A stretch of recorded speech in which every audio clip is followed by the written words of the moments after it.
Bonjour, aujourd'hui c'est le 18 août et notre méditation est basée sur Romains chapitre 12. Je vous exhorte donc, frères et sœurs, par les miséricordes de Dieu, à offrir votre corps comme un sacrifice vivant, saint et agréable à Dieu. D'abord, Paul exhorte et il exhorte les frères et les sœurs, et aujourd'hui il les exhorte donc par les miséricordes de Dieu. C'est en regardant cette miséricorde, c'est en se souvenant de cette miséricorde que nous allons pouvoir offrir notre corps en sacrifice. C'est grâce à ces miséricordes que nous allons pouvoir vivre une vie de sainteté. Il y a ici, dans l'épître de Paul aux Romains, l'action de la grâce de Dieu, et l'action de cette grâce de Dieu en nous va nous encourager à vivre une vie sainte. Tout le désir que nous avons de continuer à marcher avec Jésus est basé toujours sur cette miséricorde, sur cette grâce. Toute l'œuvre du Seigneur décrite dans l'épître de Paul aux Romains est basée sur la miséricorde de Dieu. C'est la manifestation des entrailles de cette miséricorde qui est l'explication donnée dans le cantique du père de Jean-Baptiste. C'est la manifestation de ces entrailles qui est donc chantée par le père de Jean-Baptiste pour expliquer le fait que le Seigneur soit venu comme un soleil et qui a brillé sur nous. Nous qui étions dans les ténèbres, maintenant nous avons vu une grande lumière. Et cela, c'est la manifestation des entrailles de la miséricorde de Dieu. C'est ce désir que Dieu a de bénir, de descendre au niveau des personnes pour les toucher dans leur misère, dans leur détresse. C'est de déverser son cœur dans la détresse de l'autre. C'est cette compassion que Dieu a pour ses créatures. Quand il ouvre son cœur, quand il déverse sa bonté envers des créatures qui ne méritent pas cette bonté. Et d'ailleurs, je vous rappelle que nous utilisons le même mot pour grâce et le même mot pour gratitude ici. Notre gratitude, notre désir de vivre avec le Seigneur, de le louer, c'est la conséquence de l'action de la grâce de Dieu dans notre vie. De ses miséricordes, au pluriel ici, les miséricordes du Seigneur. Ce sont tous ces actes de bonté, d'amour et de grâce qui sont envers nous de la part du Seigneur. Ce sont ces miséricordes. Paul sait aussi, en pensant à lui-même, à la vie qu'il avait eue avant et comment Dieu l'a transformé, comment Dieu a transformé l'homme violent qu'il était en un apôtre du Christ.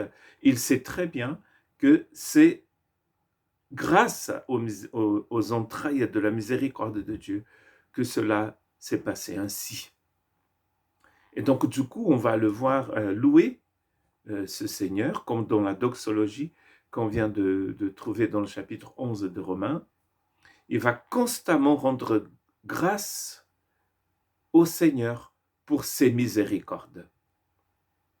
Donc, c'est à ces miséricordes que Paul fait appel maintenant pour encourager les chrétiens à vivre une vie sainte, à offrir entièrement leur corps, c'est-à-dire la somme de tout ce qu'ils sont, au Seigneur, comme un culte saint, agréable à Dieu, et un sacrifice vivant. Nous allons voir que c'est un sacrifice logique. Il dit c'est la suite de choses. Comme nous avons été touchés par la grâce de Dieu, notre plus grand désir, c'est de le plaire. Plus nous comprenons l'action des actes de miséricorde de Dieu dans notre vie, plus nous allons vivre une vie de gratitude. La louange qui est dans notre cœur,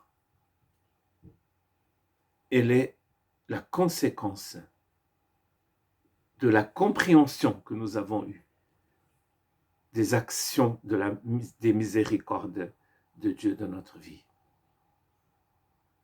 Nous avons compris que sans lui, nous n'aurions pas pu être là déjà, debout devant lui. Il y a un texte qui dit que c'est pour que nous puissions paraître devant lui debout. Nous étions par terre, maintenant nous sommes debout. C'est parce que lui, dans sa miséricorde, dans ses miséricordes, il nous a soulevés. Et maintenant, nous pouvons rester debout devant le Fils de l'homme, comme dit le texte. Miséricorde, les miséricordes de Dieu en action dans notre vie. C'est pour ça qu'il dit, donc je vous encourage, frères et sœurs, par ces miséricordes, à vous offrir.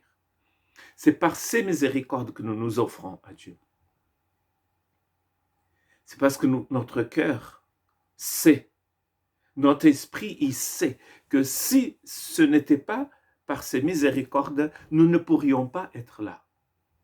Nous sommes très limités dans l'espace, dans le temps, complètement limités.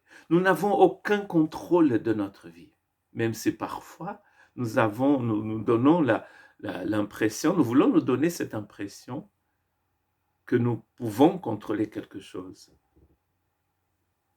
Mais c'est faux. Nous ne contrôlons rien.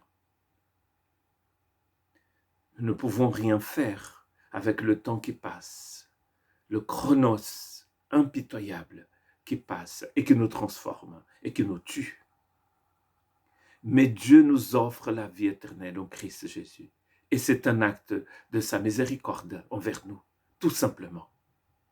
Et donc, en pensant à ces actes de miséricorde de Dieu envers nous, nous avons un seul désir, le désir de nous offrir à lui entièrement. Que Dieu vous bénisse.